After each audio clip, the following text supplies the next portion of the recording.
Science fiction whimsy is the subgenre that Mickey 17 finds itself in. It's not your fault.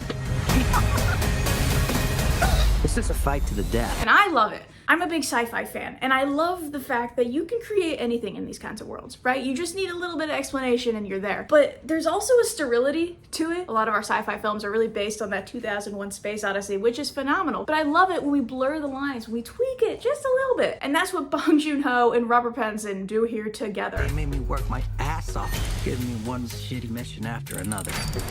I think it might just be in Bong Joon-ho's genetics, right? Even his serious films, Memories of Murder is one that I watched recently. And it is bleak. It is about a real-life serial rapist killer in Korea. It's very dark. They never catch him. It's painful. But then at the same time, there's this side character that just drop kicks the shit out of anybody he's pissed at, which happens several times in the movie. And it's just those moments of, what the fuck?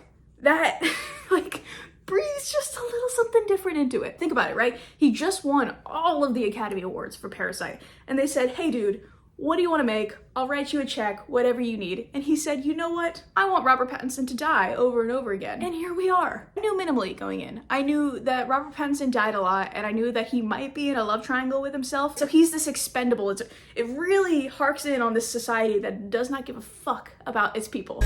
Every time I died, they just printed me out again. But he's a sentient person who actually signed up on this because he had no money and nothing else to do. Planning to be an expendable? You read through the paperwork. Yeah.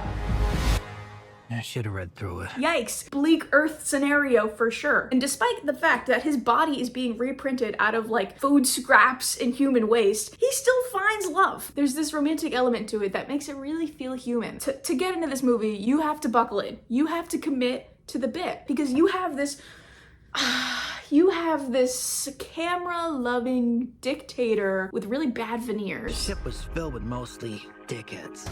He resembles kind of another camera-loving dictator that we all know a little too well in the country of America. And while I thought that was gonna like really irk me, like it was gonna freak me out about how we're totally screwed as a society, I was still able to turn my brain off because Mark Ruffalo's performance is just funny. Him and Toni Collette together, especially, they have this weird charisma energy of just the weirdest people ever. Like, failed congressman, woman who is obsessed with sauces. Like, that is her entire plot line, is she wants to create the best sauce. But it's weird, and I love it. It's not the perfect movie. Some flaws. I think it kind of maybe loses steam at the end, but it's about the human condition. As is a lot of things right now. Severance, The Substance. It's all about having a different persona to deal with the brutal forces of work-life balance. Might say a little bit about our society right now. I watched a lot of videos behind the scenes from Bong Joon-ho, and he talks about how in a lot of the production design, they use circles, kind of nodding to that element of the circle of life, right? So the printer is in the shape of a circle. The cycler, which is where they throw Robert Pattinson's body into the pit, is also a circle.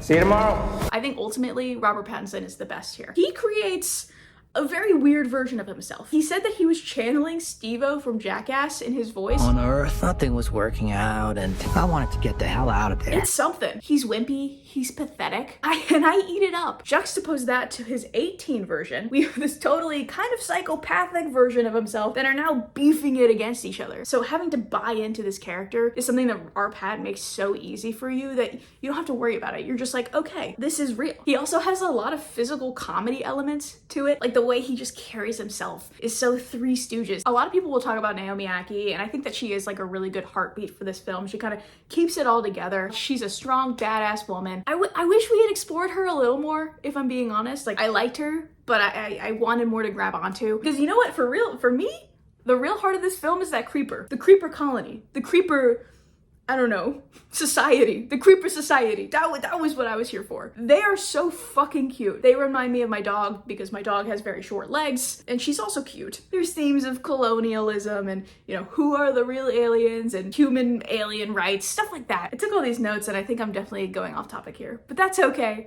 Okay, so I have this whole section here named Fun Facts, which is stuff that I learned in a lot of the behind the scenes stuff. First off, I love Bong Joon-ho's earnesty with this. Like, hearing him talk, he's the kind of guy that's so nervous. Like, I've actually interviewed John Carpenter about it. 아, 진짜? Really? Yeah, right here. Had fantastic time. 여기 있었다고? Right here. Yeah, on exactly. the seat. Wow. And what is it about this film that's inspired by? I know. You got a contact high. and I I love that. His vibe is so cool. Seeing him in interviews is awesome. They mentioned how the snow in a lot of these outdoor scenes were made with salt, like on the ground specifically, to the point where Bong Joon-ho's sneakers got ruined because of them. Robert Pattinson describes Mickey 17, specifically 17, not 18, as a hero that is incapable of seeing himself as a hero. I mean, you know this guy, he does not care for himself. He doesn't know why his girl likes him. He's just there to live, die, and have an okay time. I gave it a 3.5. I think it is solid, fun, it's different. It could definitely be wrapped a little tighter in the writing. I think it's a fun time. Let me know in the comments if you can think of other examples of sci-fi movies that have that whimsical element. Let me know, please. I'd love to make a list, a collection of these. If you're here still, thank you for watching. I know I said when TikTok was going down that I was gonna actually start making videos on here, and I didn't lie. I'm here. I did it. I just wanted to be inspired by something.